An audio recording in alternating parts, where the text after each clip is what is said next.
Otevřete ledničku. Podívejte se dovnitř. Máslo, šunka, džus, jogurt. Zavřete ji. A teď si představte, že tohle všechno zmizí. Ne, že to sníte, že to prostě neexistuje. Že stojíte ve frontě v zimě 1,5 hodiny a na konci vám řeknou, máslo došlo, přijďte zítra. A vy víte, že zítra taky dojde. A teď si představte něco horšího. Představte si, že na konci té ulice stojí obchod. Zvenku vypadá jako každý jiný, ale uvnitř je jiný svět.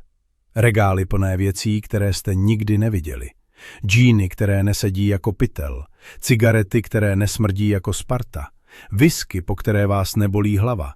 Televize, která má barvy. Skutečné barvy. Ne ten zelenošedý svět, který znáte z rubínu. Všechno tam je. Za sklem.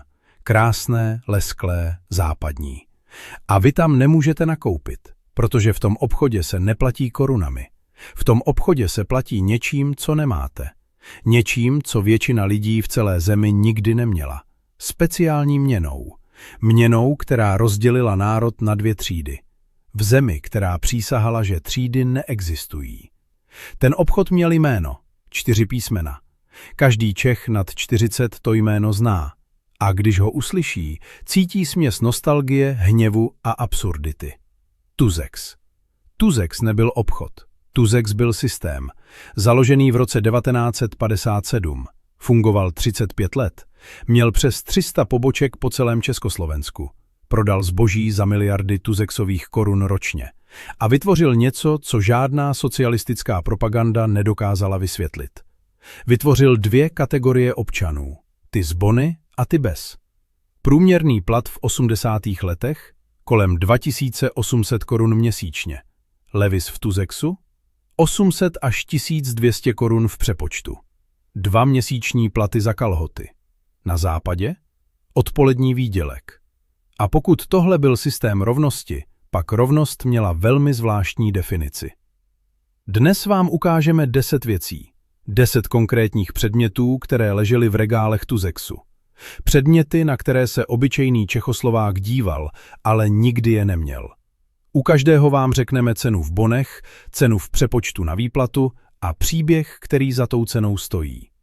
Dozvíte se, jak fungoval černý trh s bony, kde se jeden bon prodával za 5, někdy 7 korun. Pochopíte, proč jeden parfém mohl zničit manželství. A na konci vám řekneme o jedné věci z Tuzexu, která stála víc než Škoda 120. Víc než byt. Víc než si většina lidí dokázala představit. Začneme tím nejslavnějším. Tím, co viselo ve výloze a co chtěl každý. Levis 501.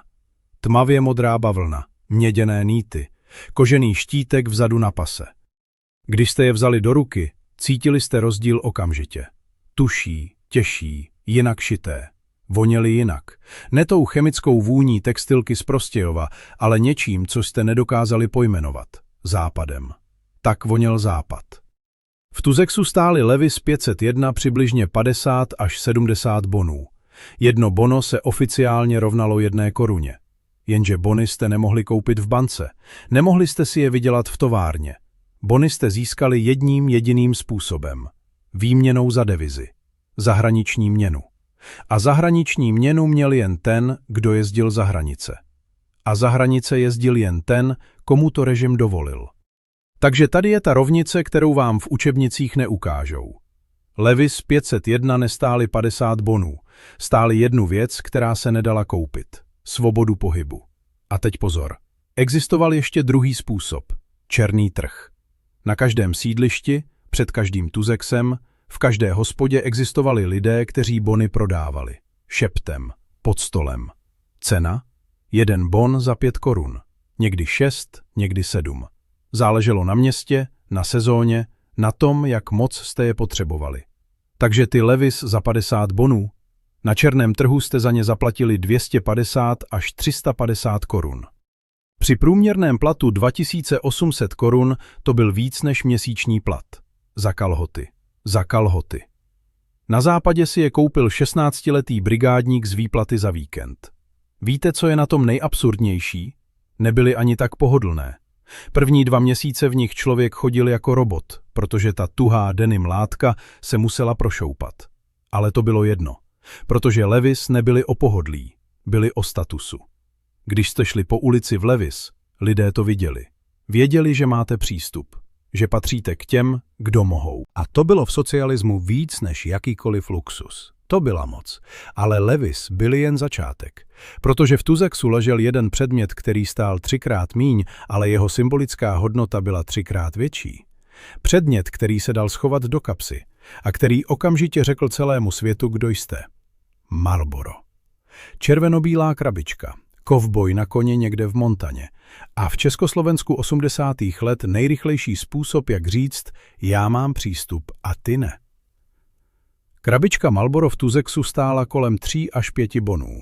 Na černém trhu 15 až 25 korun. Zdá se málo? Porovnejte. Krabička Sparty stála 6 korun a koupili jste ji v každém trafice. Jenže Sparta chutnala jako spálená sláma smíchaná s prachem z fabriky. Marlboro? Hladký, plný, krémový kous. Když jste si zapálili Marlboro v hospodě, celý stůl se otočil. Ne proto, že by je zajímalo kouření, protože chtěli vědět, kdo jste. A tady přichází ten twist. Marlboro se staly měnou, doslova. Na stavbách, v úřadech, v nemocnicích. Potřebovali jste něco zařídit? Krabička Marlboro otevírala dveře, které koruny nemohly otevřít. Potřebovali jste lékaře? Marlboro. Místo v mateřské škole? Marlboro. Instalatéra, který přijde dnes a ne za 3 měsíce? Marlboro. Jedna krabička cigaret za 5 bonů měla v reálném světě hodnotu stovek korun. Protože v ekonomice nedostatku nerozhodovala cena, rozhodoval přístup. Ale vedle těch červenobílých krabiček stála na polici ještě jedna věc. Vysoká, hranatá láhev s černým štítkem a šikmým písmem. Johnny Walker Black Label. A tahle láhev, ta byla v úplně jiné lize. Láhev Johnny Walker Black Label stála v Tuzzexu kolem 25 až 40 bonů. Na černém trhu 150 až 250 korun. Půlka měsíční výplaty za jednu láhev. A většina lidí ji ani nepila. Stála doma v obývacím pokoji za sklem ve vitríně jako trofej, jako důkaz. Návštěvy přišly, podívali se do vitríny, uviděli Johnny Walker a věděli. Tady bydlí někdo, kdo má. A v zemi, kde všichni měli mít stejně, bylo tohle prohlášení hlasitější než cokoliv, co jste mohli říct. Hádejte, kolik lahví whisky se v Československu vypilo za rok 1985? Ne, vážně, tipněte si. Oficiální statistika říká necelých 200 000 litrů importované whisky v zemi s 15 miliony obyvatel. To je jedna lahev na 75 lidí. A většina z těch lahví prošla přes Tuzzex. Většina z nich skončila ve vitrínách. A většina z nich se otevřela jen na Silvestra, nebo když přijel někdo z ciziny. 2 položky, cigarety a whisky. Jedna za 25 korun na černém trhu, druhá za 250. A obě dělali to samé. Říkali, v téhle zemi existují 2 světy a já jsem v tom lepším. Jenže v Tuzzexu existoval jeden předmět, který nerozděloval lidi na 2 třídy. Rozděloval je na 2 světy. Na svět ticha a svět zvuku. A ten předmět se vešel do dlaně. Sony Walkman. Představte si to. Je rok 1983. Jdete po Václavském náměstí a najednou vidíte kluka 17, možná 18 let. Na hlavě sluchátka. Z kapsy mu trčí malý stříbrný přístroj a ten kluk se usmívá. Usmívá se způsobem, jakým se v Praze nikdo neusmívá. Protože on právě poslouchá Michaela Jacksona. Thriller.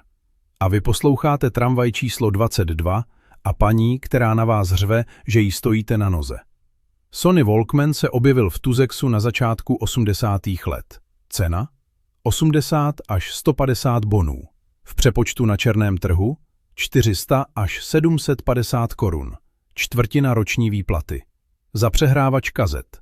Ale to nebyl přehrávač kazet. To byla svoboda. Poprvé v historii jste si mohli vzít hudbu sebou. Na ulici, do parku, do autobusu. A nejen jakoukoliv hudbu. Západní hudbu. Depeche Mode, Madonna, Pink Floyd. Hudbu, kterou československý rozhlas nepouštěl. Hudbu, která byla tichá revoluce v kapse. A tady se nám zastavil mozek, když jsme na tohle narazili. Protože ten Walkman bez kazet byl k ničemu. A kazety? Originální západní kazety stály v Tuzexu 8 až 15 bonů za kus. Na černém trhu 40 až 75 korun za jednu kazetu. Za 40 minut hudby. Takže ten Walkman za 150 bonů potřeboval ještě zásobu kazet za dalších 50 až 100 bonů. Celková investice? Přes 1000 korun na černém trhu. Skoro půlroční plat za to, že si člověk mohl v autobusu pustit Bona Jovi. Ale víte, co lidé dělali? Přepisovali. Jeden člověk měl originální kazetu z Tuzexu a pak se točilo. Půjčil kamarádovi, ten přehrál na prázdnou BASF kazetu, ta šla dál. Jedna originální kazeta z Tuzexu se rozmnožila jako virus. Kvalita? S každou kopií horší. Třetí kopie zněla, jako by kapela hrála pod vodou. Pátá kopie byl prakticky šum s náznakem melodie. Ale lidem to bylo jedno, protože i šum z Walkmanu byl lepší než ticho normalizace. Počkejte, to není všechno.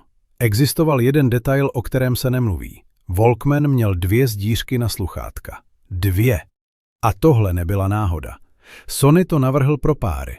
Pro 2 lidi, kteří poslouchají společně. V Praze 80. let to znamenalo něco úplně jiného. Znamenalo to sdílení. Jeden Walkman, 2 sluchátka, 2 hlavy u sebe na lavičce v Rýgrových sadech a mezi nimi kazeta z U2 nebo The Cure. A v tu chvíli nebyli v Československu. Byli někde jinde. Někde, kde hudba nebyla kontrolovaná. A to, co cítili, nemělo cenu v bonech. Jenže zatímco mladí snili přes sluchátka, jejich maminky stály před úplně jinou vitrínou. A v té vitríně stál malý flakon, který voněl jako jiná planeta. A ten flakon dokázal něco, co nedokázal ani Walkman. Dokázal změnit to, jak se žena cítila. Za 3 vteřiny. Chanel číslo 5. Malý flakon. Čiré sklo, černý uzávěr, bílý štítek s jednoduchým písmem. Nic křiklavého, nic nablízkaného. A přesto, když prodavačka v Tuzexu otevřela tu vitrínu, celý obchod se zastavil. Flakon Chanel číslo 5 v Tuzexu stál kolem 40 až 80 bonů. Na černém trhu 200 až 400 korun. Měsíc a půl práce v továrně. Za 50 ml tekutiny. A víte, co se s tím parfémem dělalo? Nic. Většina žen ho nepoužívala. Stál na toaletním stolku, vystavený, jako Johnny Walker ve vitríně. Otevřel se jednou, jedinkrát. Žena si čichla, pak ho zavřela a tam stál. Měsíce, roky. Protože každý postřik znamenal o kapku míň. A nový flakon? Nový flakon neexistoval. Až zase budou bony. Až zase pojede manžel na montáž do Libye. Až zase někdo přiveze devizi. A tady to začne být zajímavé, protože československé ženy nebyly hloupé. Když parfém došel, flakon zůstal. Prázdný flakon Chanel stál na toaletním stolku dál. Jako dekorace. Jako důkaz, že jednou tu byl. Některé ženy nalily dovnitř levný český parfém a nechali ho v originální lahvičce. Placebo efekt luxusu. Voněli fikou z Pardubic, ale flakon říkal Paříž. A vedle parfémů na druhé straně Tuzexu ležely boty. Ale ne ledajaké boty. Adidas. 3 pruhy. V Československu 80. let byl Adidas něco mezi módou a identitou. Pár bot Adidas stál v Tuzexu 30 až 60 bonů. Na černém trhu 150 až 300 korun. A tady je ten senzorický detail, který vám nikdo neřekne. Když jste si ty boty nazuli, cítili jste rozdíl v první vteřině. Měkká stélka, pružná podrážka, lehkost. Československé bota svážily jako cihly a po týdnu v nich měl člověk puchýře. Adidas? Jako by chodil po mracích. Ten kontrast byl fyzický, hmatatelný, okamžitý. Zapamatujte si jedno číslo, 47. Za chvíli pochopíte proč. A víte, kdo nosil Adidas? Všichni, kdo mohli. Děti komunistických funkcionářů, synové diplomatů, dcery ředitelů podniků zahraničního obchodu. Právě ti, jejichž rodiče na schůzích mluvili o rovnosti a bratrství národů. Ve čtvrtek na schůzi odsoudili západní imperialismus. V pátek šli do Tuzexu koupit svým dětem Adidas. A nikdo, absolutně nikdo, neviděl ironii. Nebo ji viděl, ale mlčel, protože v socialismu se o ironii nemluvilo. v socialismu se o ní žilo. 6 věcí: Levi's, Marlboro, Johnny Walker, Sony Walkman, Chanel číslo 5, Adidas. 6 předmětů, které na západě koupil každý, a v Československu je měli jen vyvolení. Ale všechno, o čem jsme dosud mluvili, byly maličkosti, drobnosti, kapesné. Protože v Tuzexu existovala kategorie zboží, která nebyla o statusu, byla o penězích. Takových, jaké běžný člověk neviděl za celý život. Kolik stál barevný televizor ze západu? Ta odpověď je brutálnější, než čekáte. Odpověď je jednoduchá a zároveň absurdní. Barevný televizor ze západu, Sony Trinitron, nebo Grundig, nebo Philips. Cena v Tuzexu? 300 až 600 bonů. Přečtěte si to ještě jednou. 300 až 600 bonů. Na černém trhu? 1500 až 3000 korun. Roční plat za televizi. Československo vyrábělo vlastní barevné televize. Orava, Rubín. Stály kolem 6000 až 8000 korun a čekalo se na ně měsíce, někdy roky. Jenže kdo jednou viděl obraz na Sony Trinitron, ten se na Rubín už nemohl dívat. Rozdíl byl jako mezi oknem a olejomalbu. Rubín ukazoval svět přes špinavé sklo. Sony ukazoval svět, jak vypadal. A teď pozor. Sony Trinitron nevážil jako dnešní televize. Vážil 47 kilogramů. To je to číslo, které jsme vám říkali, ať si zapamatujete. 47 kilo. Protože ten televizor se musel dostat z Tuzexu domů. A dostat 47-kilový televizor přes celé město, v zemi, kde nikdo neměl auto s dost velkým kufrem, to byl logistický podnik. Lidé si půjčovali dodávky, prosili švagry, najímali taxikáře, kteří se tvářili, že to nevidí.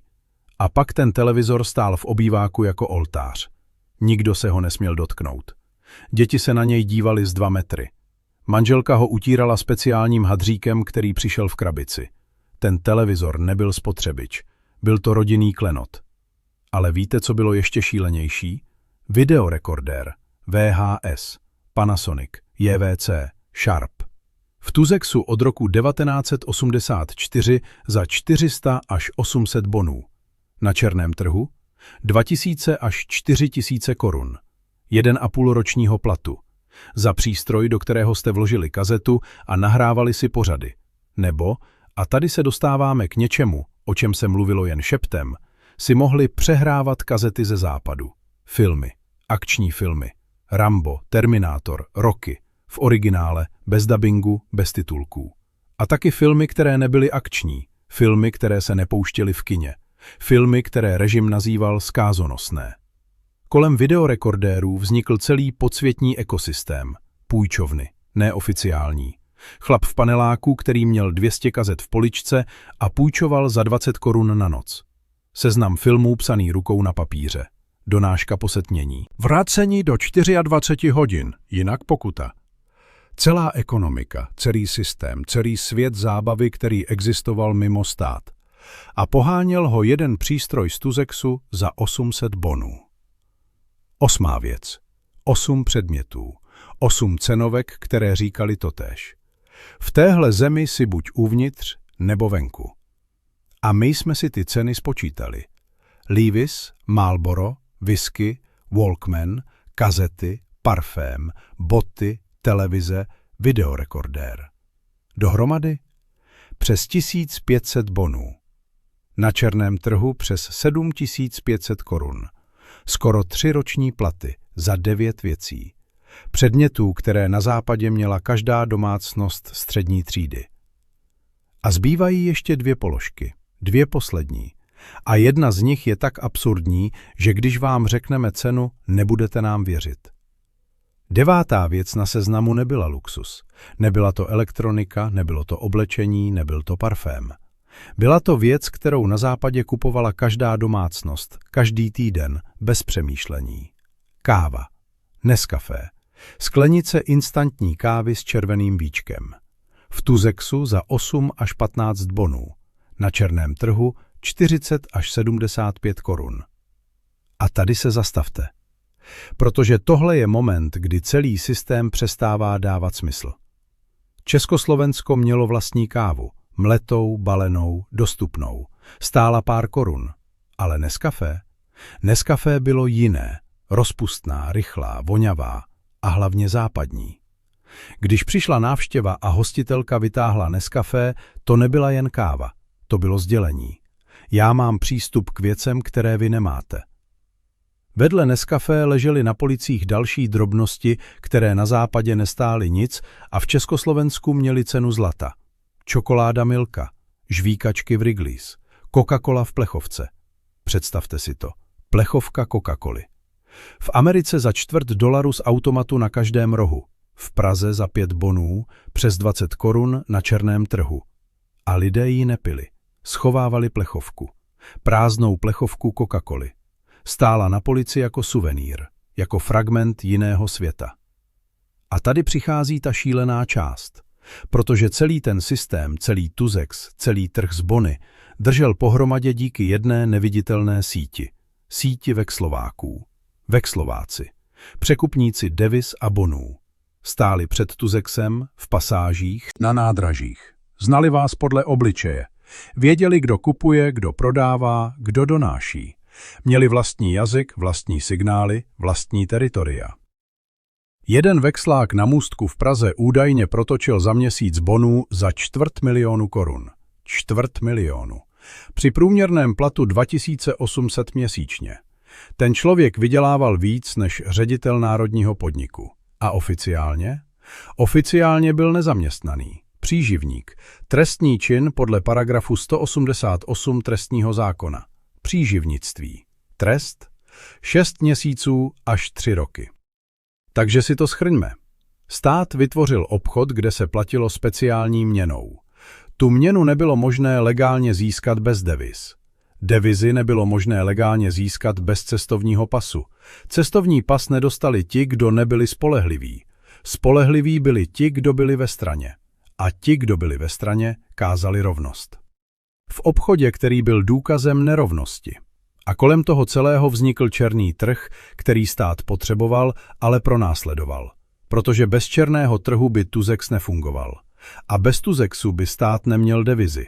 A bez deviz by stát nemohl kupovat ze západu to, co sám neuměl vyrobit. Cítíte tu smyčku? Cítíte ten paradox? Zbývá poslední věc, 10.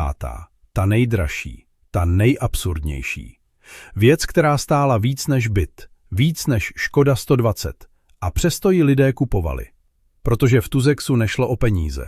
V Tuzexu šlo o to, kým jste byli. Volkswagen Golf, stříbrný, nebo bílý, nebo modrý. Na barvě nezáleželo. Záleželo na jednom. Na štítku V2TV na kapotě. Osobní automobil ze západu, v Tuzexu. Cena?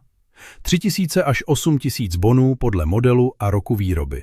Na černém trhu? 15 000 až 40 000 korun. 15 až 40 000. Při průměrném platu 2800 korun měsíčně to bylo 5 až 14 ročních platů. Za auto. Za auto, které v Německu stálo pár měsíčních výplat. Tady se ale musíme zastavit, protože i československé auto bylo luxus. Na Škodu 120 se čekalo v pořadníku. 3 roky, 5 let, někdy 8. Podali jste přihlášku, zařadili vás do seznamu a čekali. A čekali. A mezitím jste jezdili autobusem. Škoda 120 stála kolem 60 000 korun. 2letý plat a i na to byla fronta. Takže představte si, že existoval obchod, kde jste mohli dostat auto bez fronty, bez čekání a navíc auto lepší, rychlejší, tižší, pohodlnější. Auto, po kterém se na parkovišti otáčely hlavy jako po filmové hvězdě. Volkswagen Golf, Fiat Uno, Renault 5. Víte, co je šílené? Ten Golf v Tuzexu měl ještě jednu funkci, o které se nemluví. Byl to investiční nástroj. Lidé kupovali západní auta v Tuzexu a prodávali je dál, za koruny. Za víc korun, než kolik stály v bonech. Protože poptávka po západních autech byla nekonečná a nabídka prakticky nulová. Člověk, který měl kontakty na devizi a přístup do Tuzexu, mohl koupit Golf za 5 000 bonů a prodat ho za 80 000 korun. Zisk? Astronomický. A celý ten obchod se odehrával ve šedé zóně. Nescela legální, nescela nelegální. Prostě normalizační biznis. A teď pozor. Protože tohle je moment, kdy přestaneme počítat koruny a bony a podíváme se na to, co Tuzex skutečně byl. Tuzex nebyl obchod. Tuzex byl rentgen. Rentgen společnosti, která o sobě tvrdila, že je bezstřídní.